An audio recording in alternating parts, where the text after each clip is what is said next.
자타의 위치가 굉장히 심한 것 같아요. 네. 1군의 중심가고요. 한국으로 치면은 한 명동 정도 되신다고 보시면 돼요. 근데 저희가 있는 곳은 저 앞쪽이 큰 도로가 명동의 위치라고 보시면 거기보다 조금 안쪽. 그렇지만 어쨌든 명동이기 때문에 중심가라고 보시면 돼요. 위에는 호텔이에요. 위에는 호텔이고 저희가 쓰고 있는 건 1, 2층으로 해가지고 지금 쓰고 있고 네, 비싸죠. 그래서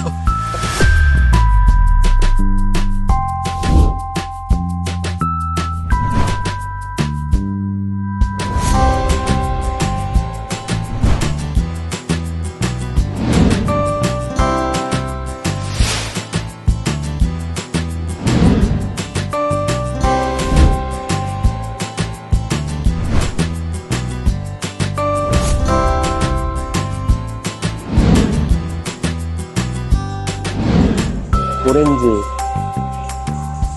직원이 이렇게 오렌지 이제 한 다음에 씨 나오잖아요. 그거 갖고 이렇게 노니까 이렇게 키웠어요. 그래가지고 처음에는 이렇게 매장에 이제 조그만 식물들을 샀어요. 사가지고 이제 했는데 이게 자꾸 죽어요. 사실은 오래 못 가고. 그러니까 애들이 이제 저기 키워갖고 바꾸는 거죠. 이렇게 농장이 돼버렸어요. 이 보면 다. 저희가 컨셉이 화이트하고 이제 그린이다 보니까 그린의 초점은 사실은 이제 나무예요. 근데 나무 관리가 생각보다 되게 힘들어요. 이제 이 조그만 나무들은 잘 죽어요. 왜냐면 에어컨에 취약하기 때문에. 그래서 이제 이쁘지 않고 시간이 지나면 이상한데 이렇게 하니까 좋네요.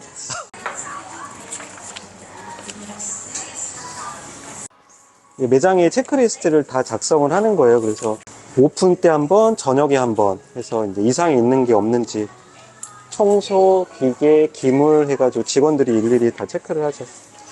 지금 직원이 하고 있는 거는 이제 매출을 정리하고 있는 거예요. 이제 오전 매출, 오후 매출이 이제 바뀌기 때문에 지금 바뀌는 시점에 맞춰가지고 인수인계하고 있는 과정이거든요.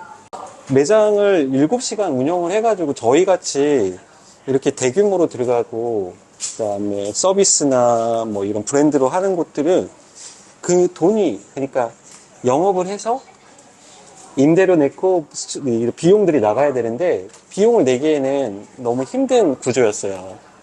그래서 구조를 좀 더 바꿔야 되겠다. 그리고 지금 쏨카페는 싸우고 있는 브랜드들이 사실은 뭐 스타벅스, 하일랜드, 풍롱 이런 거 같이 7시간 저희랑 똑같은 대형 회사인데 이 회사들은 사실 많은 자본력을 갖고서 덤벼들고 있거든요. 거기서 싸워갖고 같이 이겨서 가기에는 너무 힘든 구조였어요.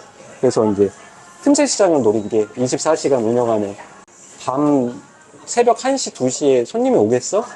라고 생각하고 시작을 했는데 오시는 고객들은 있어요. 근데 저희가 주 고객층은 사실은 10시, 저녁 10시부터 밤 12시 사이의 고객이에요. 그 고객들로 해가지고 나머지 시간을 다 채울 수 있는 비용이 나와요. 그러니까 새벽 1시부터 새벽 5시까지는 손님은 없습니다.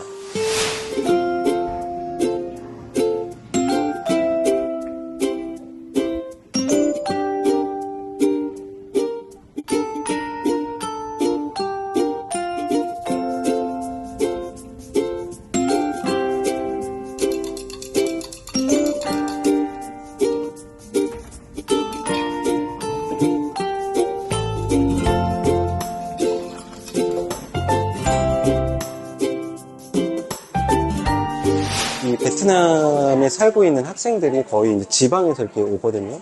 지방에서 오는데 베트남 이제 호치민 같은 경우에 집값이 너무 비싸요. 집값이 비싸다 보니까 애들이 혼자 사는 게 아니고 한 2명, 3명, 4명이 한 곳에서 모여가지고 방 하나를 빌려서 쉐어해서 이렇게 사는데 근데 거기는 이제 에어컨도 없고 선풍기나 뭐 이렇게 했는데 같이 쉐어하다 보니까 혼자만의 독립된 공간 자체가 없는 거예요. 그러다 보니까 나와서 공부를 하고 싶은데 공부할 공간 자체도 없고 그러다 보니까 이런 스터디 공간을 찾고 학교도 마찬가지로 도서관이나 독서실에 대한 구조 자체가 거의 미비해요. 그러니까 공부를 하고 싶어도 공부할 공간 자체가 없거나 아니면은 협사실 너무 강의실 가서 하거든요. 근데 그런데도 이제 거기도 학교가 6시 이후에는 또 문을 닫거든요.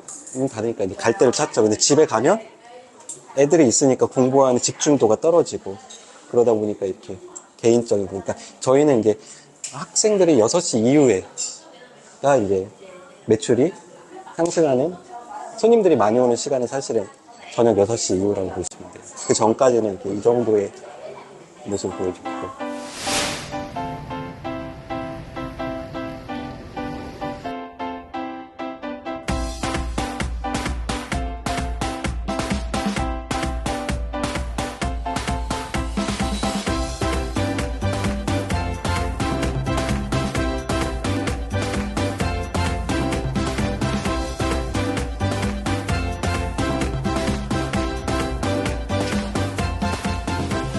커피숍뿐만 아니라, 그쵸? 이제 저도 똑같은 생각을 했을 것 같아요. 베트남 들어가면 뭐 하지? 그러니까 저도 그래가지고 커피숍을 진행한 거잖아요, 사실은. 음식점을 해야 되는데. 커피숍을 한 이유가 사실은 똑같은 생각이었어요. 관리 포인트가 낮고, 그 다음에 인건비가 저렴하고, 이런 것 때문에 이제 들어오게 된 거죠. 시작하게 된 계기도 똑같은 계기예요. 근데 오픈하고 나서 너무 힘든 거예요. 힘든 이유는 뭐냐면, 베트남의 커피에 대한 가격이 한국보다 굉장히 낮아요. 뭐 길거리 커피는 700원 정도, 그리고 지금 저희가 팔고 있는 건 한 2,000원 정도, 아메리카노가 2,000원, 그리고 모든 커피 음료가 평균적으로 3,000원, 2,500원 정도밖에 안 돼요. 그러다 보니까 커피를 팔아가지고 이 사업을 유지하는 데는 굉장히 힘든 점이 있더라고요. 왜냐면 이제 한국 같은 경우는 커피, 아메리카노나 이런 거가 이제 일반 이 정도의 커피숍을 가면은 6,000원, 5,000원, 뭐 작게 받으면 4,000원 정도 하는데, 저희는 그 정도에 이제 50%밖에 판매를 못 하고 있기 때문에, 가격으로밖에 판매를 못 하고 있기 때문에 그 점이 가장 힘들었어요. 근데 임대료는 한국과 거의 비슷해요. 그러니까 일반적으로 이제 작은 커피숍은 싸게 팔 수 있어요. 왜냐면 부대 비용이 적기 때문에. 근데 저희 같이 한 200 스퀘어 미터 정도 되는 곳에서는 이 임대료라는 부분, 경비 부분을 무시할 수는 없거든요. 그래서 그 부분이 가장 들어왔을 때 힘든 부분이에요.